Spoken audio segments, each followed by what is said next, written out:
Hey everybody, it's Scott again. Saturday, April 17th. Hope everyone's having a good weekend. Holy hell, we got a lot going on in the world today. And it just seems like each week it just ramps up. And there's so much news and so much going on out there, I can't even keep up with it all. So, one day at a time, keep stockpiling, be a watchman, find your trustworthy news services, and just stay aware. Okay, this is going to be my third communications video in about the last 8 years. The spirit pressed upon me this morning to just do another communications video. And because in an SHTF scenario, grid down, internet down, cell phones down, you've got to have a way to communicate. And so on this video, we're going to take a look at the various options that we've got for emergency communications. For most people that don't want to get involved in ham radio and have to study to take the license, either the basic technician license, which is extremely easy to study for and pass, the true diehard CB radio. This one happens to be a Cobra 29 LTD Classic. I've had this radio for about 25 years.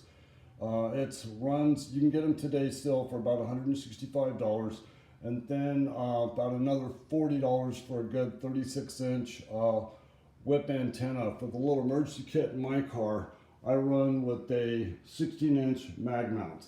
And so you don't necessarily have to buy a Cobra or Uniden units, the classics like these. You can basically get a decent little CB radio for, I don't know, anywhere from $40 to $50, another $20 for an antenna. And if you can afford it, buy two. Realistically, if in a grid down scenario, especially if landlines, cell phone service gets completely knocked out, at least with the CB radio, you can pick up local chatter around your neighborhood and in your city just to get basic updates and to be able to do basic communications. The next step up would be ham radio, VHF, UHF, which in the ham world is considered 2 meter or 440, and 440 translates to 70 centimeters. And then of course you can either go with like a base station mobile mount setup like I've got here on a Pyle 5 amp power supply, which actually has enough to run both these radios, the CB and the ham radio. And then of course you've got small VHF, UHF handhelds, and these happen to be the Bofang UV5R series. And then of course, last but not least, a little bit more on the expensive side is what's called the General Mobile Radio Service, which is GMRS, which operates in the 440/70 centimeter.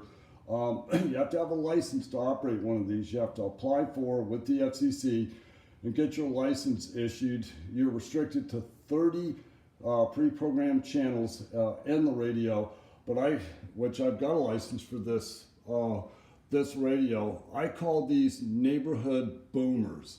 These things will signals will cut right through houses. I've tried around in my neighborhood, and I can hold a fairly stable signal, transmit and receive at about 1.5 miles.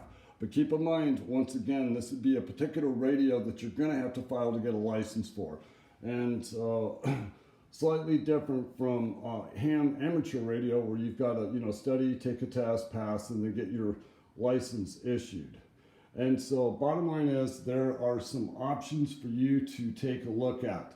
One of the things is when it comes down to an actual emergency where there's the safety and the possible loss of human lives, that is the only time you can get on any particular transmission equipment you possibly can and broadcast to get people help to save lives. That's okay. So let's just say by chance you're not a ham radio operator and there is a crisis situation in which human lives are at risk, potential risk, then by all means you could get on this equipment, get some communications out, get people, save lives, get people help. But then after that scenario is over, you can't be on them. All right, and the other thing is for the ones of you that may be interested in getting what's called the technician class license, which will allow you to operate on VHF, UHF, I'd do an internet search for a guy named Romanchik. His call sign is KB6NU. And you can download this PDF, and I actually sent it over to FedEx and had it put in this nice binder. The No Nonsense Technician Class License Study Guide. And this study guide is good from July 2018 all the way to June 2022. It's free online. You can download it, run it off your printer, or do like I did, spend the 25 bucks and just have FedEx put it in a nice binder. All right. Well, guys, with things, oh, get this, I was thinking this morning, man, yeah, the Dow twice this week hit all-time highs, over 34,000 twice. I honestly feel like this bubble is going to pop. I don't think they can push this too much further before the euphoria wears off and people panic and start selling. I don't know. So the bottom line is, man, just allocate at least 10% of your net income for food, toiletries, cleaning supplies, just everyday stuff you need to survive on, just in the event the system goes down, the market crashes.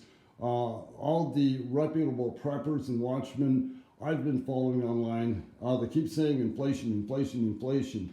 The other thing that they're, banging the war drums on is Russia, Ukraine. So looks like we're playing this game again. And of course, oh my God, COVID's back. It's going to kill us all. Okay. Well, with all that being said, stay aware. Just be a gray man, lay low. And of course, stockpile.